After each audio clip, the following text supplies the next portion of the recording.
जय शिवराय मित्रांनो, आजच्या व्हिडिओमध्ये आपण शहाजी राजांनी स्वातंत्र्याचा पहिला प्रयत्न केव्हा केला होता याबद्दलची थोडीशी माहिती बघूया। 1627 साली दिल्लीतील जहागीर बादशाह मरण पावला। त्याचप्रमाणे महाराष्ट्रामध्ये निजामशाहीचा वजीर मलिक अंबर याचा मृत्यू झाला आणि विजापूरला इब्राहिम आदिलशाह याचा मृत्यू झाला। त्याच्यानंतर खुर्रम नावाचा जहागीरचा मुलगा याने शहाजहान ही पदवी धारण केली आणि त्याकरता त्यांनी खूप मोठ्या मोहिमेची आखणी केली।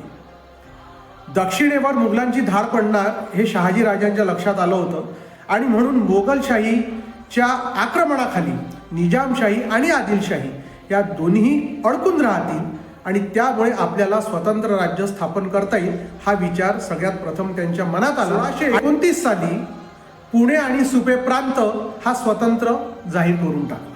त्याच्या आजूबाजूला म्हणजे पुणे आणि सुपेच्या आजूबाजूला बराचसा आदिलशाहीचा प्रदेश शहाजी राजांनी जिंकला। त्यानंतर तिथे व्यवस्थित त्यांनी प्रशासन राबवलं, पण आदिलशहानी ताबडतोब मुरार जगदेव नावाच्या मोठ्या सरदाराला, एका हिंदू सरदारालाच एका हिंदू राजाचं पानिपत्य करण्याकरता आपल्या महाराष्ट्रावर पाठवलं आणि मुरार जगदेवाने संपूर्ण पुणे आणि सुपे प्रांतावर गाढवाचा नांगर फिरवला आणि जहागिरी नष्ट करून टाकली।